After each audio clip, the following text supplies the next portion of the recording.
Hi guys, welcome back. I hope you're doing well.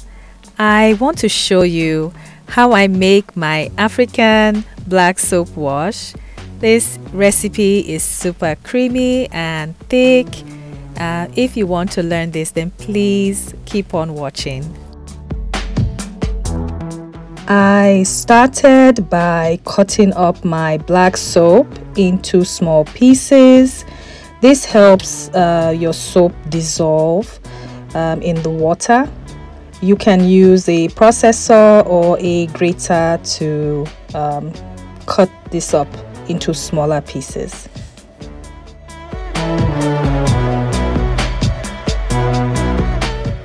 Once you have everything cut up, just put it into your container.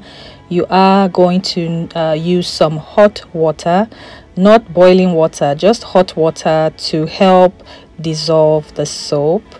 Mine took up to 2 hours to dissolve. Depending on your black soap, I've seen where it could take longer, but mine took about 2 hours to completely dissolve.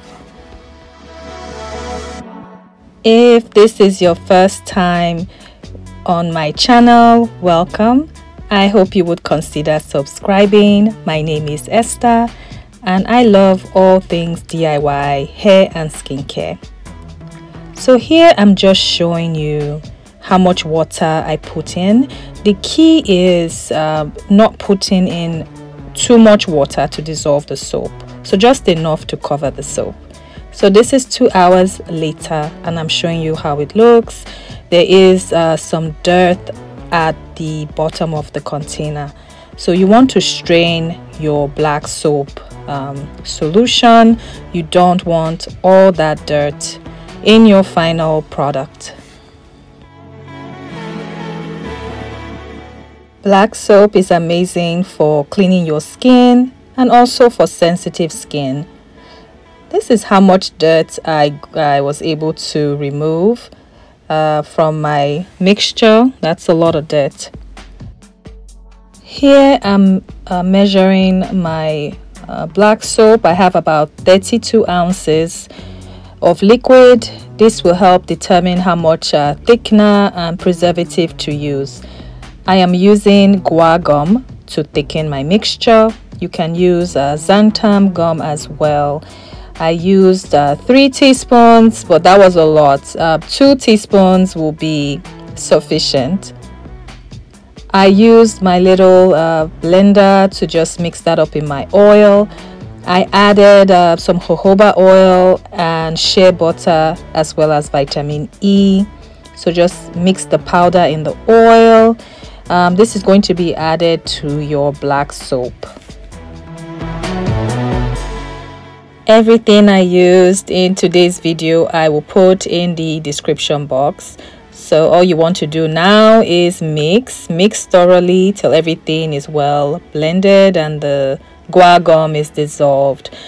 Just don't over mix or you will have a lot of like soapy mixture.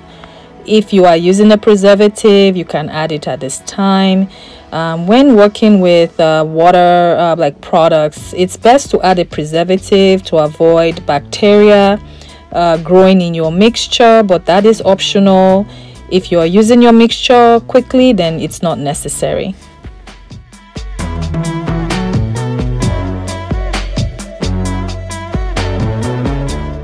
I added some essential oils, that is optional, and just mix that in. As you can see, I have quite a bit of foam at the top. That's soap. So I just put that back in my jar and I let this rest for 24 hours.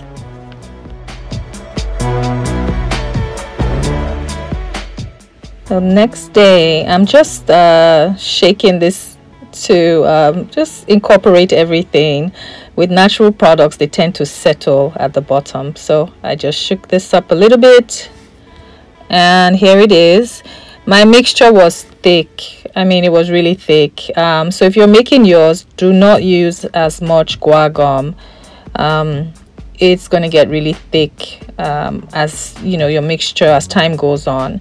So I poured this out and as you can see, it's, like I said, it's pretty thick. But I did adjust the consistency. I did this by using distilled water.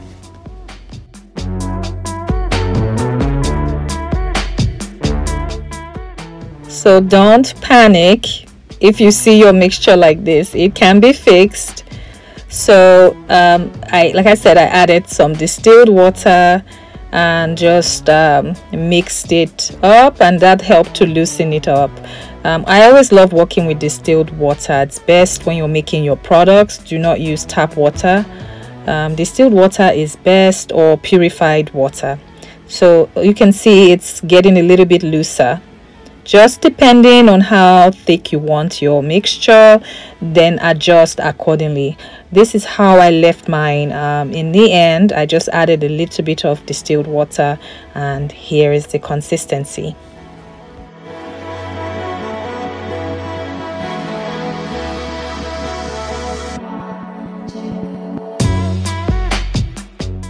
I am transferring my final mixture to my container.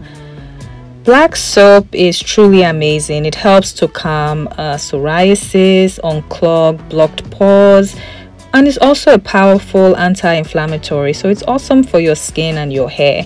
So here I'm just testing it out, and it's, you know, I'm happy with the final consistency. It's creamy, it's not too thick and not too runny. So there it is.